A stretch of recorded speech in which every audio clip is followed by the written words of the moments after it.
Hello everyone. So Prabhas main role act చేసిన కల్కి మూవీకి సంబంధించి ప్రిల్యూడ్ లాగా 2 ఎపిసోడ్స్ అనేవి రిలీజ్ చేశారు. సో యాక్చువల్లీ ప్రిల్యూడ్ కాన్సెప్ట్ ఏదైతే ఉందో ఇది హాలీవుడ్ లో బాగా చూస్తాము, ఎస్పెషల్లీ మార్వెల్ ను డీసీ మూవీస్ లో, లైక్ ఇన్ఫినిటీ వార్ అండ్ దాని ముందు వచ్చిన మూవీస్ మధ్యలో ఏం జరిగిందని చెప్పి ఒక కామిక్ అనేది రిలీజ్ చేశారు. బట్ ఇండియాలో ఇదే ఫస్ట్ టైం ఒక మూవీకి ఒక ప్రీవుడ్ లాగా ఏదైనా కంటెంట్ రిలీజ్ చేయటం.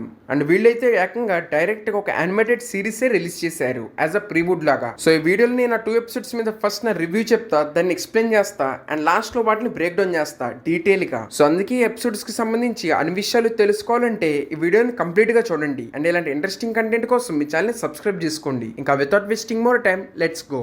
సో ఫస్ట్ ఆఫ్ ఆల్ ఈ సిరీస్ లో 2 ఎపిసోడ్స్ అనేవి ఉన్నాయి, ఈచ్ 15 minutes. అండ్ టైటిల్ వచ్చేసి బుజ్జి అండ్ భైరవ. అండ్ టైటిల్ కి తగ్గట్టే వీళ్ళు దీంట్లో బుజ్జి ఎవరు, తన ఒరిజిన్ స్టోరీ ఏంటి, అండ్ బుజ్జి అండ్ భైరవ ఎలా కలిసారో ఈ విషయాలు చూపించారు. సో వీళ్ళు రిలీజ్ చేసిన 2 ఎపిసోడ్స్ ఏవైతే ఉన్నాయో అవి నాకు బాగా నచ్చినాయి due to some reasons. First the trailer చూసాక యానిమేషన్ కొంచెం అటు ఇటుగా ఉందేమో అనిపించింది, కానీ సిరీస్ చూసినప్పుడు అలా ఏమీ అనిపించలేదు.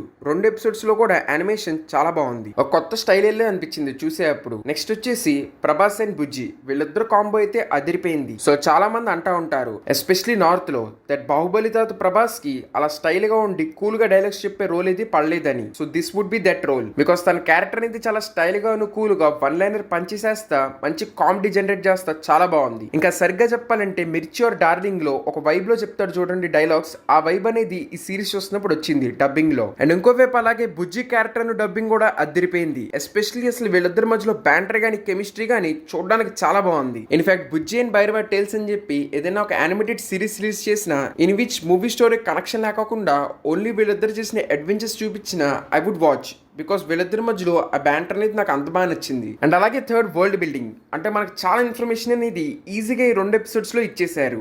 మోస్ట్లీ నాకు తెలిసి ఈ విషయాల మీద మళ్ళీ టైం వేస్ట్ చేయరు అనుకుంటా మూవీలో. లైక్ వాళ్ళున్న లొకేషన్, వాళ్ళు వాడే కరెన్సీ, అక్కడ ఉన్న పరిస్థితి ఎలాంటిది, ఇలాంటి చాలా విషయాలు చాలా ఈజీగా ఈ 2 ఎపిసోడ్స్ లో చెప్పేశారు. అండ్ వాటన్నిటి గురించి నేను బ్రేక్ డౌన్ లో చాలా డీటెయిల్ గా చెప్తాను, సో అందుకే స్టే ట్యూన్. సో ఓవరాల్ ఖచ్చితంగా ఈ 2 ఎపిసోడ్స్ చూడండి, చాలా బాగున్నాయి. అండ్ ఇంకా నెక్స్ట్ ఎక్స్ప్లెనేషన్ విషయానికి వస్తే ఫస్ట్ ఎపిసోడ్ స్టార్టింగ్ లో వీసి బుజ్జి యాక్చువల్లీ ఒక రైడర్స్ పైలట్ లో కో పైలట్ లాంటిది, అండ్ తను ఇప్పుడు దాకా 100 డెలివరీస్ అనేది చేసిందంట. సో దాంతో తనకి ప్రమోషన్ ఇచ్చింది. అండ్ ఇప్పుడు తను కాంప్లెక్స్ లో ఎవరికైనా పర్సనల్ వెహికల్ లో యాజ్ అ కో పైలట్ లాగా ఉండొచ్చు. బుజ్జి కొంచెం రిస్క్ ఉందని చెప్పినా గానీ రైడర్ విండు. సో అందుకే ఇంకా తన 100 మిషన్ అనేది స్టార్ట్ చేస్తారు. సో వెళ్లేదారిలో ఎక్స్పెక్ట్ చేసినట్టే రెబెల్స్ వాళ్ళ మీద అటాక్ చేస్తారు. సో బుజ్జి వాళ్ళని ఒడుద్దామన్నా గానీ పైలట్ అక్కడ నుంచి తప్పించుకుంటాడు. ఇంకా రెబెలియన్స్ బుజ్జిని ఆపేస్తారు. అండ్ దాని తర్వాత వాళ్ళు ఓపెన్ చేస్తే కార్గోలో పైనాపిల్స్ ఉంటాయి. సో మోస్ట్లీ ఇతను యాక్టర్ పశుపతి అనుకుంటా. సో తన అంటాడు ఈ పైనాపిల్స్ ని ఎప్పుడో నా చిన్నప్పుడు చూశానని. అదన్నా పక్కనమ్మాయని ది శంబాలలో ఉన్న వాళ్ళకి ఇది నచ్చిద్ది అనుకుంటా అని చెప్పి అవి తీసుకెళ్తారు. అండ్ వెళ్తే బుజ్జిని బ్లాస్ట్ చేసి వెళ్ళిపోతారు. అండ్ నెక్స్ట్ సీన్ లో మనకి ఫ్యూచరిస్టిక్ కాశీ చూపిస్తారు. అక్కడ కొంతమంది ఒక అతన్ని చేసి చేస్తా ఉంటారు.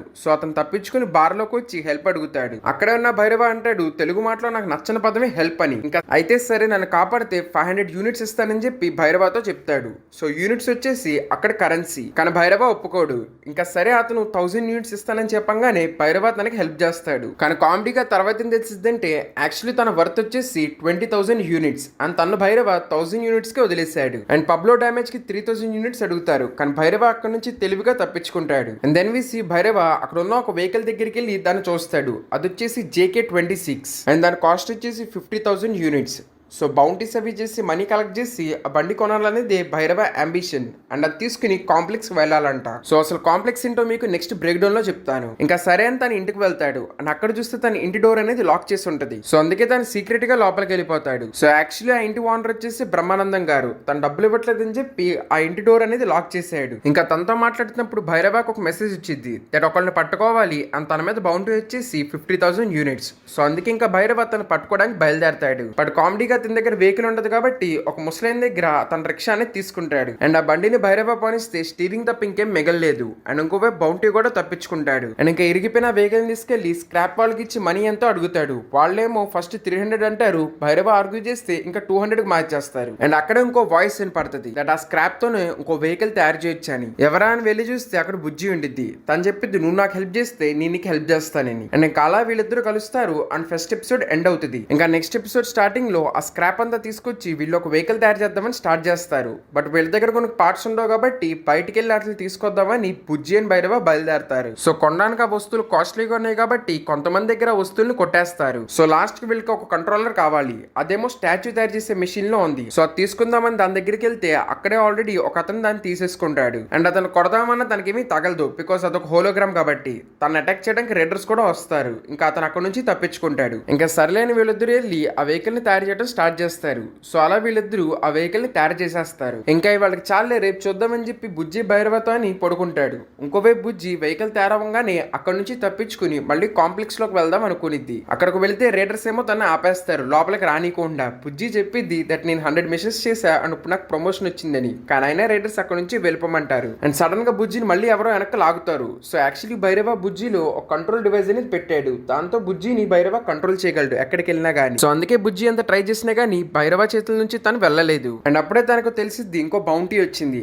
అండ్ దాని ప్రైస్ వచ్చేసి 50,000 యూనిట్స్. పదా అని చెప్పినా గానీ బుజ్జి భైరవ మాట వినదు. సో అందుకే భైరవ అంటాడు నువ్వు నాకు గనక హెల్ప్ చేస్తే కాంప్లెక్స్ లోకి వెళ్ళడానికి నేను నీకు హెల్ప్ చేస్తానని. సో ఇంకా బుజ్జి ఒప్పుకునిద్ది. అండ్ వీళ్ళిద్దరు కలిసి తను పట్టుకోవడానికి వెళ్తారు. అండ్ తర్వాత తెలిసిద్ది యాక్చువల్లీ ఆ స్టాచ్యూ దగ్గర చూసింది కూడా ఇతన్నే అని. అండ్ యాక్చువల్లీ తన ఒక హోలోగ్రామ్ తన కంట్రోల్ చేసేది ఇద్దరు చిన్నపిల్లలు. సో అందుకే భైరవ వాళ్ళ దగ్గర నుంచి ఆ కంట్రోల్ తీసుకుని ఇంకా వాళ్ళిద్దరిని వదిలేస్తాడు. అండ్ ఇంకా తర్వాత బుజ్జిని కంట్రోల్ చేసి ఆ ప్రోగ్రామ్ ని డిలీట్ చేస్తాడు. అండ్ వాళ్ళిద్దరూ యాజ్ అ పార్ట్నర్స్ లాగా ఇంకా ఒప్పుకుంటారు. అండ్ ఇలా ఈ ఎపిసోడ్ అనేది ఎండ్ అవుతుంది. సో ఇవే ఈ 2 episodes explanation. Now let us see the breakdown. So ఇక్కడ మనకి చాలా ఇంట్రెస్టింగ్ విషయాలు అనేవి తెలుస్తున్నాయి. లైక్ ఫస్ట్ వచ్చేసి ఒక కాంప్లెక్స్ అనే లొకేషన్ ఉంది. సో మోస్ట్లీ ఆ లొకేషన్ ని రైడర్స్ కంట్రోల్ చేస్తారు. అండ్ అక్కడే నాకు తెలిసి రిచ్ పీపుల్ అందరూ ఉంటారు. సో అక్కడ లివింగ్ స్టాండర్డ్స్ అనేవి చాలా హైగా ఉంటాయి. అండ్ నాకు తెలిసి దాని లోపలికి వెళ్ళాలంటే మనీ కావాలనుకుంటా. సో అందుకే భైరవ కూడా డబ్బులు సంపాదించి అక్కడికి వెళ్ళిపోదామని అనుకుంటున్నాడు. నెక్స్ట్ అక్కడ ఒక అమ్మాయి శంబాల అనే ప్లేస్ లొకేషన్ చెప్తుంది. సో పురాణాల ప్రకారం శంబాల అనే లొకేషన్ లోనే విష్ణుమూర్తి లాస్ట్ అవతారమైన కల్కి జన్మిస్తాడు. అండ్ ఇంకోవైపు మనం చూస్తే అట్ ప్రెసెంట్ భైరవ వచ్చేసి కాశీలో ఉన్నాడు. సో నాకు తెలిసి మేబీ భైరవ ఇలా బౌంటీస్ చేస్తా కాశీలో ఉన్నాడు. అండ్ ఏదో ఒక రీజన్ మూలన శంబాలాకి వెళ్తాడు. అండ్ మేబీ కొన్ని కారణాల మూలన తన పర్పస్ ఆఫ్ లైఫ్ ఏంటో తనకి తెలిసిద్ది. అండ్ అలా దెన్ హీ బికమ్స్ కల్కి. ఒక రకంగా పునర్జన్మిచ్చాడు అనుకోవచ్చు. సో ఎలా అయితే పురాణాల్లో చెప్పింది కూడా మ్యాచ్ అవుతుంది. సో మేబీ ఆ రెబల్స్ మూలనే భైరవ అక్కడికి వెళ్తాడు అనుకుంటా. సో ఇప్పుడున్న భైరవ కరెంట్ లొకేషన్ ని కూడా చాలా బాగా చూపించారు. అంటే ఫ్యూచరిస్టిక్ కాబట్టి ఊరికే బిల్డింగ్స్ అండ్ హోలోగ్రామ్స్ పెట్టకోకుండా చాలా నీట్ గా ఎట్ ప్రెసెంట్ వాళ్ళు ఉన్న లొకేషన్ కాశీ కాబట్టి ఫ్యూచరిస్టిక్ గా ఉంటానే అక్కడ టెంపుల్స్ అవన్నీ చూపించారు. సో ఆ లెవెల్ ఆఫ్ డీటెయిలింగ్ అనేది నాకు బాగా నచ్చింది. అండ్ నెక్స్ట్ పైనాపిల్ విషయానికి వస్తే సో మేబీ ఇక్కడ ఉన్న వాళ్ళకి fruits are rich nutritious food అనేది దొరకదు అనుకుంటా.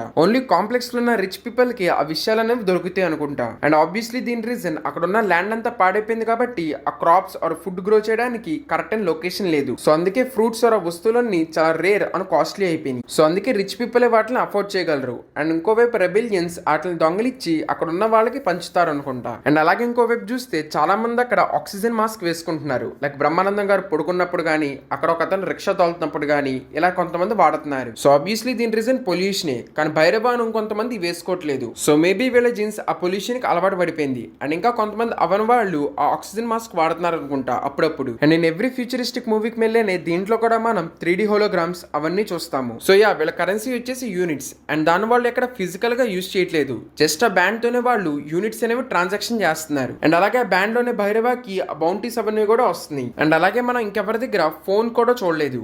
సో మేబీ ఇంకా ఫోన్ లాగానే అందరికి ఇదే ఇంపార్టెంట్ వస్తువు అనుకుంటా. అంటే ఈ బ్యాండ్ తోనే వాళ్ళు అన్ని విషయాలు ఇంకా చేయగలరు. అండ్ సెకండ్ ఎపిసోడ్ చూస్తే మనకు అర్థమవుతుంది భైరవ అక్కడ ఉన్న వాళ్ళందరికీ బాగా తెలుసని. ఇన్ఫాక్ట్ తను చాలా మందికి అక్కడ మనీ కూడా ఇవ్వాలి. సో అలా భైరవ అయితే చాలా పాపులర్. అండ్ ఇంకోటి మనం ఆ సిటీ మధ్యలో ఒక స్టాచ్యూని చూస్తాము. అండ్ అలాంటి స్టాచ్యూ మనం టీజర్స్ గానీ రిలీజ్ చేసిన గ్లిమ్స్ లో గానీ చూసాము. కానీ ఆ స్టాచ్యూ వచ్చేసి ఒక ఎడార్ లాంటి ప్లేస్ లో ఉంది. సో మేబీ ఇలాంటి స్టాచ్యూస్ చాలా ఉన్నాయి. అండ్ అక్కడ ఫేస్ చూస్తే కూడా కమల్ హాసన్ లేదు. సో మేబీ ఆ లొకేషన్ వరకు అతను రూల్ చేస్తున్నాడు అనుకుంటా. సో అందుకే అతని స్టాచ్యూస్ అనేవి అక్కడ తయారు చేశారు. అండ్ వీళ్ళందరి హెడ్ వచ్చేసి కమల్ హాసన్. అండ్ మోస్ట్లీ నాకు తెలిసి ఆ మూవీ లాస్ట్ లో మనం కమల్ హాసన్ చూస్తాం అనుకుంటా. బికాస్ వీళ్ళు లాస్ట్ లో చెప్పారు కల్కి సినిమాటిక్ యూనివర్స్ అని. అంటే వీళ్ళు డిఫరెంట్ క్యారెక్టర్స్ మీద మల్టిపుల్ మూవీస్ అనేవి తీస్తామని చెప్పి క్లియర్ గా చెప్తున్నారు. So maybe in future Kamal Haasan ఎవరు తన క్యారెక్టర్ ఏంటని చెప్తా ఒక సోలో మూవీ రిలీజ్ చేసినా మనం పెద్ద సర్ప్రైజ్ అవ్వవసరం లేదు. కానీ ద ఫనీ పార్టీస్ నాకు ఇప్పుడు దాకా అర్థంగా ఉంది అసలు ఈ మూవీలో హీరోయిన్ గురించి కానీ విలన్ గురించి కానీ ఎక్కడ అసలు మెన్షన్ చేయట్లేదు.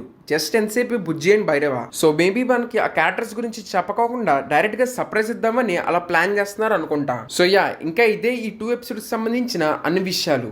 నేను ఏదైనా మిస్ అయ్యి ఉంటే కింద కమెంట్స్లో చెప్పండి. ఇలాంటి ఆల్ ఇన్ వన్ ఇంట్రెస్టింగ్ విషయాలు కావాలంటే ఈ ఛానల్ని సబ్స్క్రైబ్ చేసుకోండి అండ్ అలాగే ఈ వీడియోని లైక్ చేయండి. ఇంకా thank you every one. Next వీడియోలో కలుద్దాం.